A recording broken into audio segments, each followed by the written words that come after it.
Let's talk about Brian Glenn's weak apology to his question, why doesn't you wear a suit? Here's my reaction. But before we get into it, please like and share this video and subscribe to BP The Bible Perspective. As always, if you have a thought or comment, add it to the comment section below. All comments are welcome. I'm sure most of you have seen the dust up, the very contentious meeting between President Trump and President Zelinsky of Ukraine in the White House.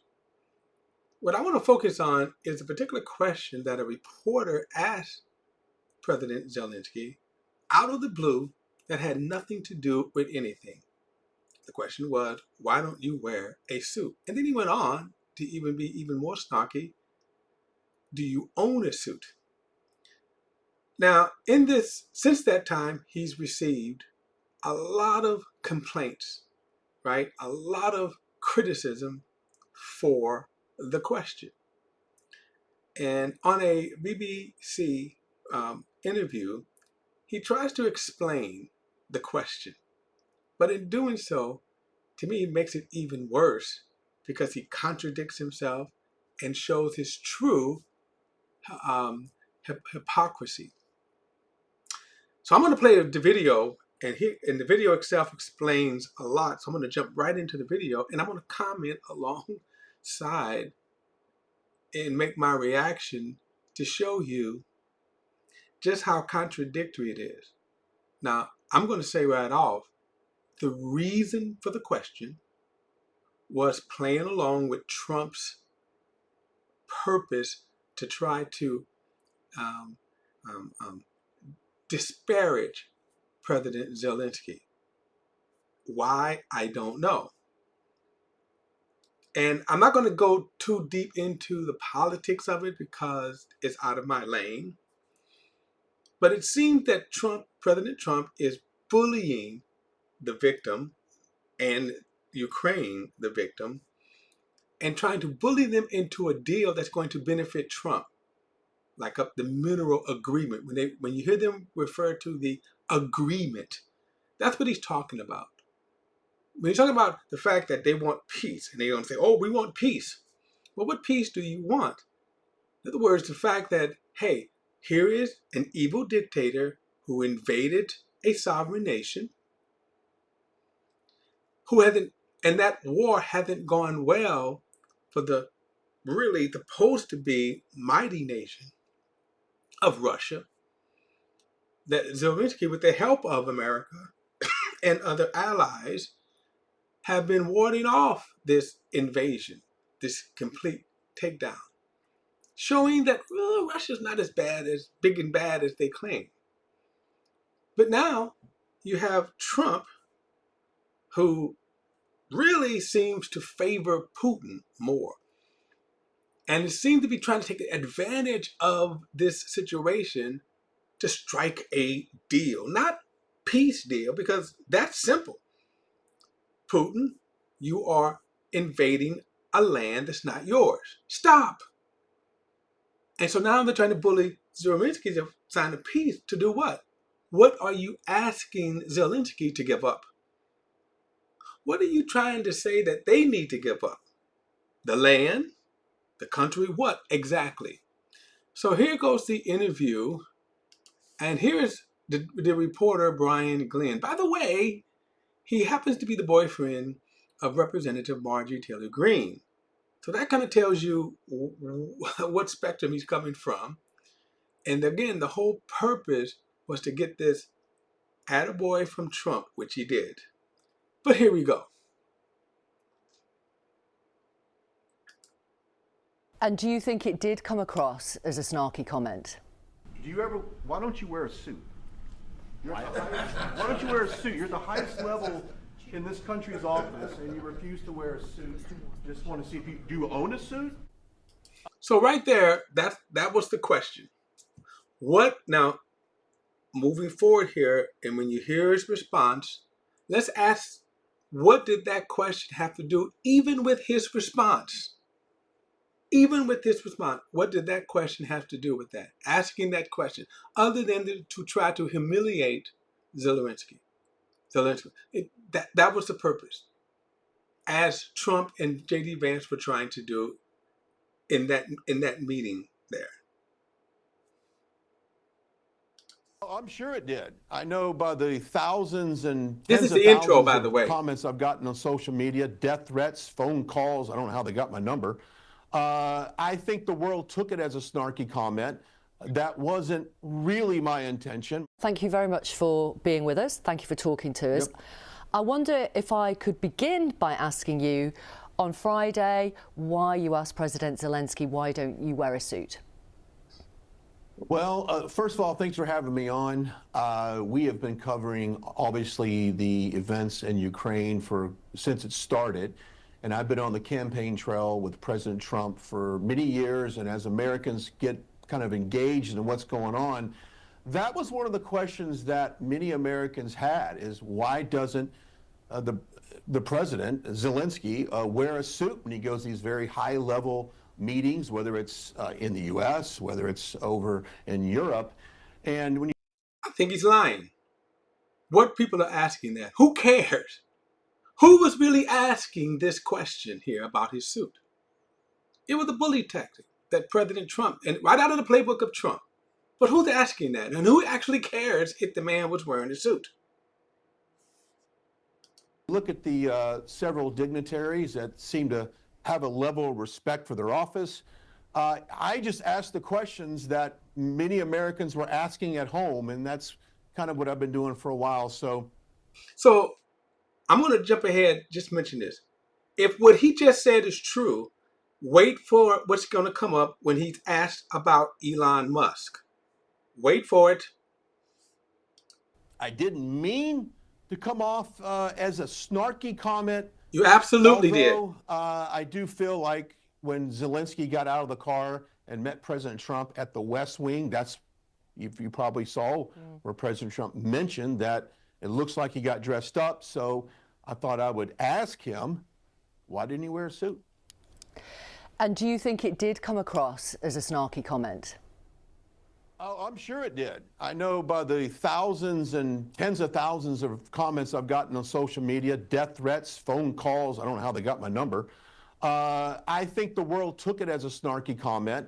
That wasn't really my intention. My intention was just to see if he understood the level of respect that people have when they go into the Oval Office. Now, a lot of people will say, well, why doesn't Elon Musk wear a suit? So he brings this up, right? He brings up his own hypocrisy. Watch the response here. Why does he wear a hat? Why does he take his kid into the Oval Office? Well, By the way, and his kid disrespected the president by telling him he's not the president and wiping boogers on his table. Why aren't you criticizing that? That's the respect of the office. Why did you allow the richest man in the world to disrespect the office of the president? It shouldn't matter that he's the richest man in the world. Why would he even have the thought, the mindset to bring his kid in to a briefing, and while his kid's running around creating havoc and disrespecting the president and the office? Remember, he's saying this is about the office. Elon Musk is in charge of saving, billions of dollars of taxpayer dollars going over to different, organizations. Zelinsky has. Stop. What does that have to do with respecting the office? What does this response here have to be? So, okay, was put in charge of efficiency. So that means he doesn't have to respect the office because of his title, because of his position. He doesn't have to respect the office. Remember, you're saying it's the office. Been given, some say, close to $300 billion in cash and military equipment. So let me ask this while we're on it as a sidebar. If Musk is put in position to save money, to cut out waste money, why does America need to give him billions of dollars to his company? Why does America have to do that? By the way, he's worth nearly $400 billion. So why do we have to give him government contracts? Why do we have to give him money? if we're saving money. Billions, by the way, billions. I would think at that point, it does warrant him showing a little bit of respect. I said this earlier, Victoria, and I think it's very appropriate for this particular situation. Sometimes So it warrants Zelinsky to show respect, but every time Musk enters the office, he doesn't have to show respect, because if by simply not wearing the suit, you're showing disrespect to the office, why is Elon Musk's t-shirt not, why aren't you holding him accountable? Why isn't that disrespectful? And why aren't you criticizing it? Well, we all know why he's not. He wouldn't dare criticize it, because all of them, in a sense, are working for Trump. I mean, Musk. sometimes you can judge a book by its cover, and by his lack of respect for his attire did come across later throughout the interview when they got in that heated exchange with Vice President J.D. Vance and President Trump. But it was not my intention. Well, let me just say this. It got contentious because Trump and Vance incited it, not Zelinsky. And it's certainly because of his lack of attire. So again, if Trump, and that's true, if you go back to the video, Trump kind of hurled the first insult at Zelinsky, but shouldn't that make you just barf, Trump? That every time Elon Musk walks into your office, he's not wearing a suit? Shouldn't that make you just irritate you to no end? And yet Elon Musk wore a suit to his address, so he can respect the Capitol going in that setting, but you telling me he can't wear a suit every time he comes into the Oval Office and respect the office? See the hypocrisy here? To spark that, I was just making an observation. A couple of things to pick you up on there, if I may, Mr. Glenn. The US hasn't given $300 billion worth of aid. I know President Trump has said it a number of times, but it's more like $119 billion, according to a think tank in Germany who actually tracks what goes into Ukraine. And now you would think this reporter would know that, and yet here you have a foreign reporter correcting him on something he should know. Just an observation. In terms of your point about his attire, many people are saying, look, this is a guy at war. He's been leading his country bravely through this war against Russia for 3 years, and probably what he's wearing is the last thing on his mind. Yeah, and I agree with that. But to my point, the war is not in the West Wing and the Oval Office in Washington, D.C. The war. So again, that's the biggest hypocrisy I've ever heard. I'm trying to be nice here, but again, and Zelensky has said the reason why he wears a suit, that he's not wearing a suit during wartime. His response, well, the war's not over here. So when he comes here, he ought to wear a suit. Really? Then again, hypocrite, why aren't you then calling Elon Musk to task for disrespecting the office every time he walks in it? And when he decides he's going to bring his child in the Oval Office and conducting business in the Oval Office, while his son even insults Trump by telling him you're not the president, wiping boogers on his nose. So where is your standard at? It's not about this. It's not about this at all. It's not about the office. It's not about decorum in the office. He's taking flag because, again, a lot of people looked at him and said that was rude. It was, let's go. Back in Ukraine. And let me be really clear on this, Victoria, because this is some of the hate that I've gotten online. President Trump, I just left the Roosevelt room. President Trump wants nothing more than peace in that region, wants to stop this war. Matter of fact, my first question, Victoria, was about his legacy going down as a peacemaker and someone who stopped a war and didn't start any wars that the U.S. got involved. So that was my first question. So, this is something that he wants to end. And to be honest with you, 2,700 people, Ukrainian men, and you know this, you report on this, die a day in Ukraine. And that is a concern of the president, and that's why he wanted to make this deal and stop the war. So let's stop. When he's talking about make the deal, what deal is he making? So that's the first question. Why does he need to make a deal to help Ukraine end a war that an evil dictator started by invading the land? See, this is not about decorum again. And why didn't you ask him that question? You asked about the suit. See, you the one that said, hey, oh, you know what? Why don't you wear a suit? Do you own a suit?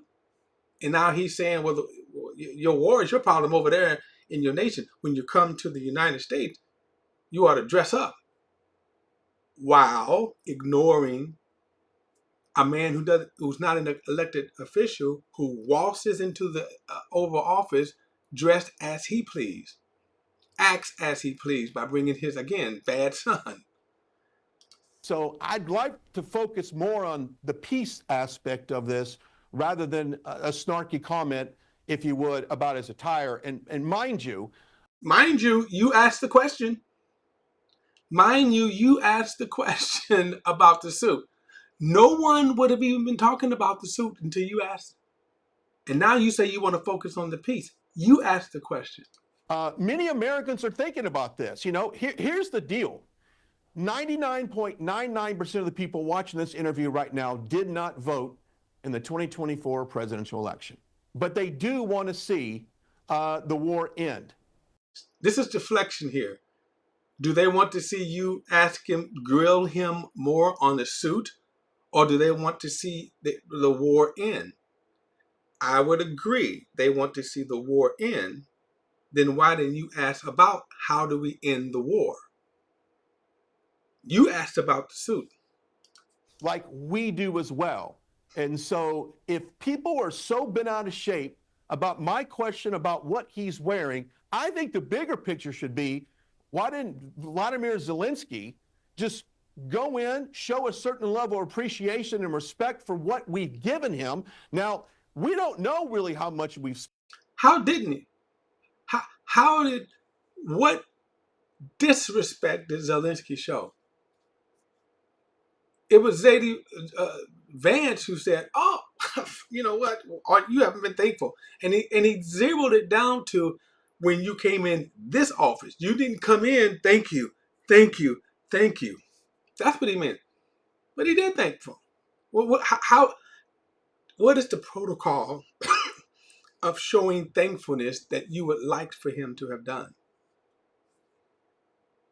And then again, if it's peace you want, what does that have to do with anything? What does saying, thank you, President Trump, in that moment, in that office, thank you, President Trump, what did that have to do with solving peace in Ukraine? What did that have to do with saying, hey, how can we help you with this evil dictator? Man, because no one can account for the missing military weapons and cash that's been brought there. So whatever think tank there in Germany is tracking this, from our side of things, we can't even get a clear accounting of that. But numbers aside, the goal here was to achieve peace. That's what we need to do. And I will say this, if Zelensky comes back to the Oval Office and he's wearing a suit, let me be the first person, Victoria, to... So that's the criteria to solve peace? That he has to wear a suit? That's your standard? That if he comes back this time, let's wear a suit and say thank you. But now, should you instruct him how he has to say thank you? Because certainly you may criticize if he doesn't say it with enough passion, with enough, begging in his tone. Shake his hand and congratulate him and apologize for that comment. I'll be more than happy to do that.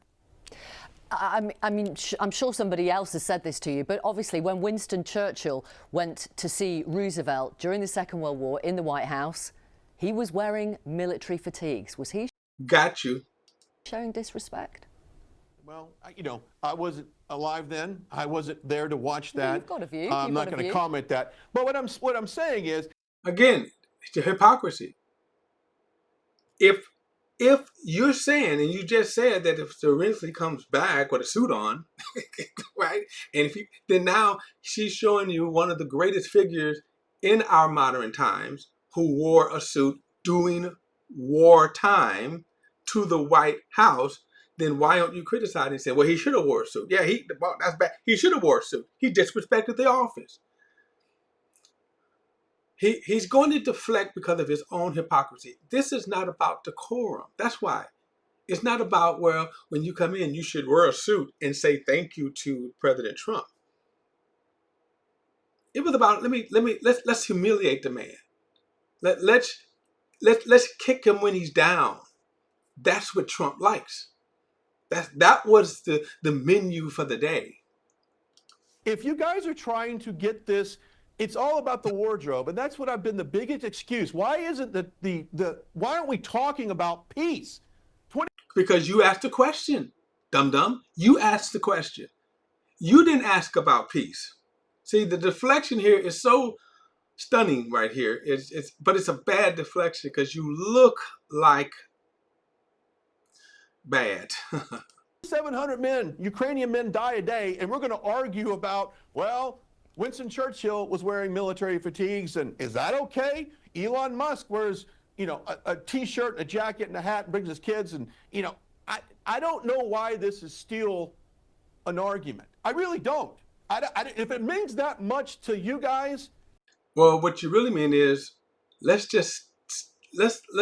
get off of this subject. I realize I look like a moron by asking the question, and now I don't have a good response here. And he's kind of like making it worse as he speaks. See, he makes it worse as he speaks. Then, congratulations. You guys just made a deal with Zelinsky a few days ago, and, he wore a tracksuit to meet your king there. And there we go again. He's coming back to again, dress. Well, why are we talking about dress? You just brought up dress again. You just brought it up. And yes, they made a deal because the way we acted, the way our president acted, kicking him out of the White House, yes, the European leaders welcomed him. And they didn't say you needed to wear a suit either. So how did that make us look? And how does it make you look because you don't want to keep asking about the suit? Hopefully that wasn't offensive to you guys, but look, whatever. Let me ask you about something that President Trump has said tonight. He has criticised on Truth Social President Zelinsky again, and he said America will not put up with it for much longer. What do you think he means by that? Well, obviously, I can't speak for the president, but I think that what we don't want is Zelinsky to draw this thing out. Let me ask you a question. Would you like to see the war end today, right? How is Zelinsky drawing it out? Right? Is he like egging Putin on to attack him? It's Putin saying, I want to stop invading, but you just keep egging me on. You keep forcing me to do that. You see how asinine this response is. Now, and I'm assuming the answer is yes.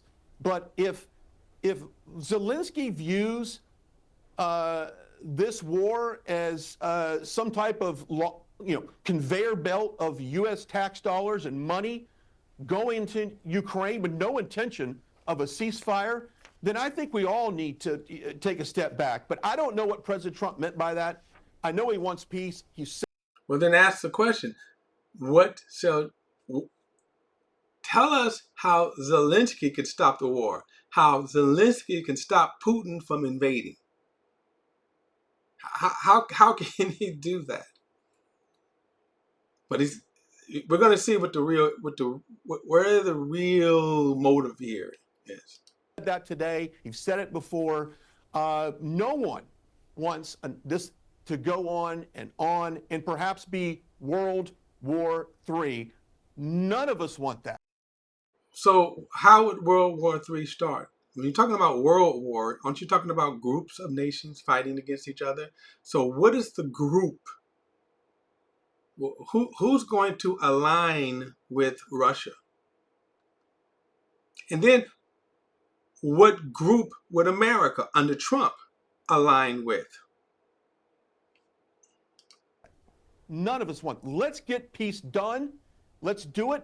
Let's get this mineral rights agreement done as well. Now, right there is what the issue is. Mineral rights. That's what Trump is holding over Zelensky's head. We will help you if you sign rights over. Trump is trying to bully Zelensky with American help if he signs mineral. It has nothing to do with stopping the war. What does the mineral rights have to do with stopping the war? What is signing a mineral rights agreement have to do with Putin stop invading? How would that stop him? By the way, how is that even going to benefit Putin? We can guess how it's going to benefit Trump. But what does that have to do with the war? And then why is Trump holding that over Ukraine's head? Well, we'll help you, but just sign this deal right here. It would be like if you ran out of gas and I said, okay, I'll help you get to the gas station, but you got to sign over the deeds of your car or money or whatever that you're kind of holding some deal over. What does that deal, the mineral rights deal, have to do with the war and stopping the war? And that is one way that U.S. can recoup the hundreds of billions of dollars that we've given Ukraine. So the money that we supported Ukraine with was a loan? Was it a fee? See, remember when the president of France was here and he says, there's no fee. Why? So when you say recoup, see again, so he's telling more and revealing more the motive of the Trump administration. Right? That in a time of need, no, we're going to charge you. What you're going to levy tariffs, interest? You were there, obviously, when J.D. Vance and President Trump said what they said to President Zelensky on Friday. One political leader here in the UK, the leader of the Liberal Democrats, said President Trump and Vice President Vance were guilty of thuggery and bullying. Do you think that's fair? No, but I don't think it's fair, because if you look at the media coverage the last 4 to 6 years on President Trump, every single news outlet, not only in this country, but around the world, has bullied President Trump. They've lied about him. The American media has. I don't know about BBC, but... Well, you just said everyone around the world. American media has lied about President Trump. They've done it from day one, but yet no one calls them out for, quote, bullying. So... Well, again, let's start with facts. By the way, Fox News and conservative news have called him out. Your side of the news agency have called him out, so that's simply not true. But you've also, as you're doing here, you're not representing the entire truth. What lies have they told about President Trump? Let's start with that. What lies have they told? Now, your side, you lie all the time, and your side, your followers believe you. But when you say people have lied about Trump, cite the lies and say, here's what they lie. Here are the facts. If Vice President J.D. Vance and President Trump want to ask some tough questions and put him in, front and center in front of all those cameras, that's not bullying. That's being transparent to the American people. Mind you, I really wish that perhaps President Bush would have opened up that Oval Office to the media like President Trump did. I think he meant Biden, because Biden was criticized for not, meeting with the press. He was criticized for that. So I think he meant Biden. So the world could see these highly important decisions being made that could save lives. Victoria, that's what this is about. It's about saving lives and ending this war. If people's feelings get hurt and they feel like it's bullying, then maybe you're not the right person to lead a country. I'm just saying. President... Where did it say that Zelensky's feelings were hurt? He walked out of there proud. And guess what? He walked out of there proud and he went to a welcoming nations in Europe. Trump is as tough as it gets. He represents Americans. He represents making. I think he represents Trump. And by the way, Trump does whine like a baby when people don't give him the respect. He whines like a baby. Peace in that region and around the world. And did you see President Zelensky being as tough as he gets? It can't be peace at any cost. It's got to be a sovereign Ukraine. It's got to be backed by US security guarantees, or else President Putin will be right back in there. Well, we don't necessarily know that because And this is the language of Trump. Well, we don't know about Putin. Remember, he has defended Putin. And what is disturbing about this administration is the move towards aligning with Putin. No criticizing Putin. And if you notice his whole kind of his response here, he has said not one thing bad about Putin. Even though Putin was the aggressor, Putin invaded the land that wasn't his. And I would challenge, what moral justification, what legal justification on the world scale does Putin have for invading, starting a war with Ukraine, and invading the nation? What justification does he have? And then why aren't you either defending that, or why aren't you criticizing that? I think when President Trump gets involved with the deal, you see the absolute fear on the faces of people involved. So if one of the worst propaganda you heard, what fear? They're laughing at you. Look at the clips that Russia, their response to, what went on in that meeting with Zelinsky. And if Trump is so tough that the world leaders fear him, not laugh at him, because they do laugh at him, then why don't he just simply say, hey, Putin, stop? Would that even be more welcoming for the mineral deal that you want, instead of cow tipping to Putin? If Trump is so tough, then why don't he just say, look, stop, Putin? And then Putin will be like, okay, Trump, I will.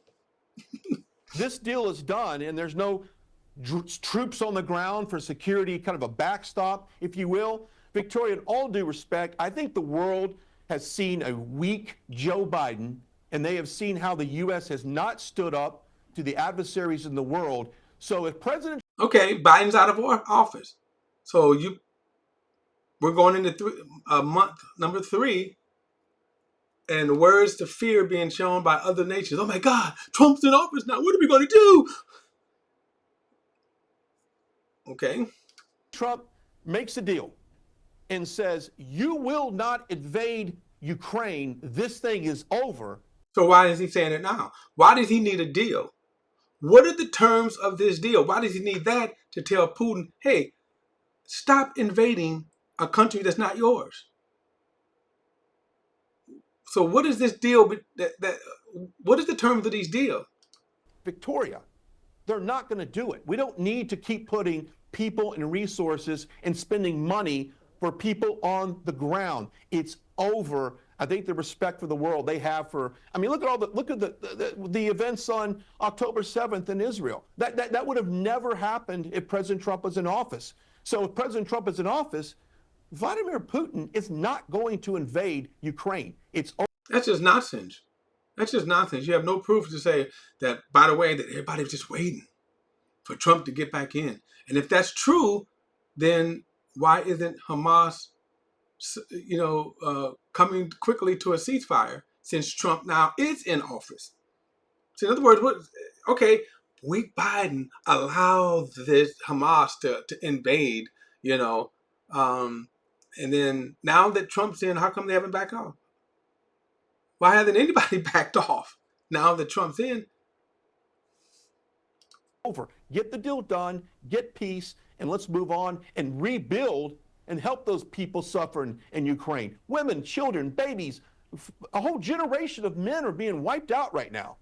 And that's concerning for everyone. That's the biggest point I want to make here, Victoria. We need peace in that region. We cannot go to a World War III if anything escalates any further. And I just pray that something will happen and we'll be able to stop this bloody war. Brian Glenn, thank you very much for talking. Okay, so again, that's it. You can see one of the weakest response and weakest deflection, because the whole thing was about your asinine questions about a suit that you brought up. All right, guys, that's my perspective. Don't forget to like and share this video and subscribe to BP The Bible Perspective. And as always, if you have a thought, a comment, add it to the comment section below. All comments are welcome. I'll see you next time.